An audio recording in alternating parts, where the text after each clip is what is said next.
अप्रैल के महीने में जब ये सेकंड वेव पूरे देश के अंदर आई थी, इतनी खतरनाक वेव थी।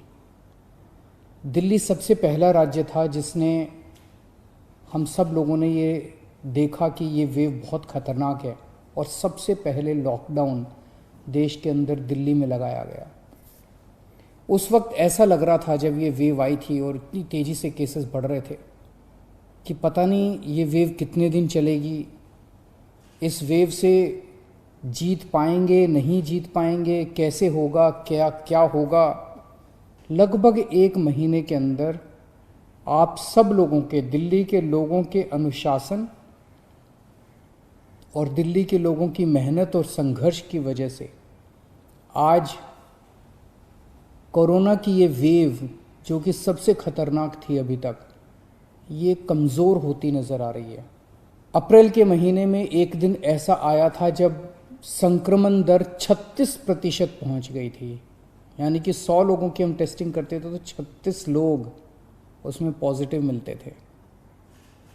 पिछले 24 घंटे का मैं आपको आंकड़ा बताऊं तो ये संक्रमण दर 2.5% के भी नीचे चली गई है। यानी कि अब 100 लोगों की हम टेस्टिंग करते हैं तो उसमें 2.5 लोग संक्रमित पाए जाते हैं और 97.5 लोग ठीक पाए जाते हैं। इसका मतलब संक्रमण काफ़ी कम हो गया दिल्ली के अंदर। अप्रैल के महीने में एक दिन ऐसा था जब 28,000 केस एक दिन में आए थे। 28,000। पिछले 24 घंटे में 1600 केस पाए गए हैं दिल्ली के अंदर। 28,000 से 1600। इस दौरान पिछले 1 महीने हमारे डॉक्टर्स और नर्सेज कई दिनों तक नहीं सोए हैं, कई दिनों से घर नहीं गए हैं। उन्होंने जबरदस्त काम किया। इनमें से कुछ डॉक्टर्स और नर्सेज शहीद भी हो गए। उनकी शहादत को मैं पूरे दिल्ली के सभी लोगों की तरफ से सलाम करता हूं। हम कर्जदार हैं उनका कर्ज हम नहीं चुकता कर सकते, लेकिन फिर भी दिल्ली सरकार उनके परिवार को मदद करने के लिए 1-1 करोड़ रुपए की राशि देती है।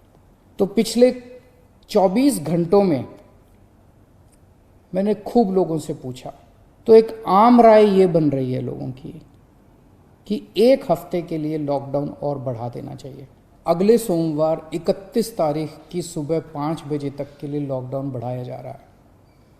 अगर केसेस के घटने का सिलसिला इसी तरह से जारी रहा अगले 1 हफ्ते भी, मेरा आप सब लोगों से अपील है, निवेदन है, जैसे आपने अभी तक सहयोग किया, आपने अभी तक कठोर अनुशासन का पालन किया, लॉकडाउन को फॉलो किया, इसी तरह से आप आगे भी जारी रखेंगे, कोरोना के नियमों को आगे भी फॉलो करेंगे।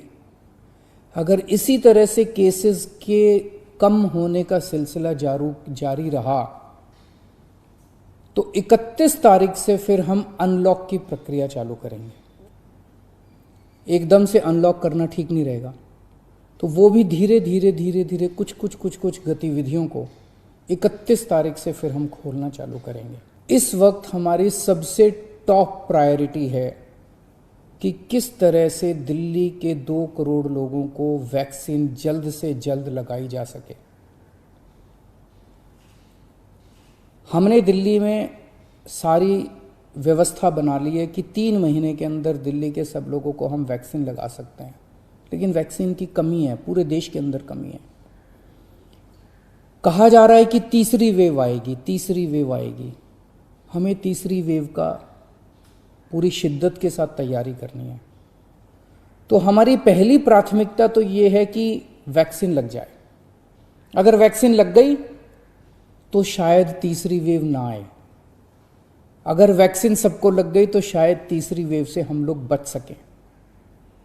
तो एक तरफ तो हम सबको वैक्सीन लगाने की तैयारी कर रहे हैं, जल्द से जल्द लगाने की तैयारी कर रहे हैं, सबके सामने कोशिश कर रहे हैं कि जहां से भी हो सके, केंद्र सरकार से, दूसरी कंपनियों से भी, सबसे मैं खुद बात कर रहा हूं, जितनी विदेशी कंपनियां हों चाहे भारत की कंपनियां हों, कि कैसे हम ज़्यादा से ज़्यादा वैक्सीन लगा सकें। कोई चाहे कितने रुपए में वैक्सीन दे दे दिल्ली के लोगों के लिए, चाहे हमें अपना जितना भी बजट खर्च करना पड़े दिल्ली के लोगों के लिए वैक्सीन लाने के लिए, हम खर्च करने के लिए तैयार हैं। कहीं से दिल्ली के लोगों के लिए, अपने लोगों के लिए वैक्सीन मिल जाए।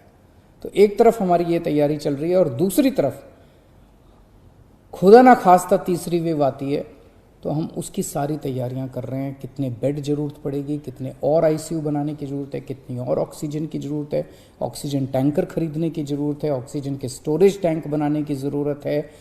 ये सब तैयारियां वो भी साथ साथ चल रही है। लेकिन भगवान ना करे कोई तीसरी वेव आए, भगवान करे कि सब लोग सुख, शांति और स्वस्थ रहें।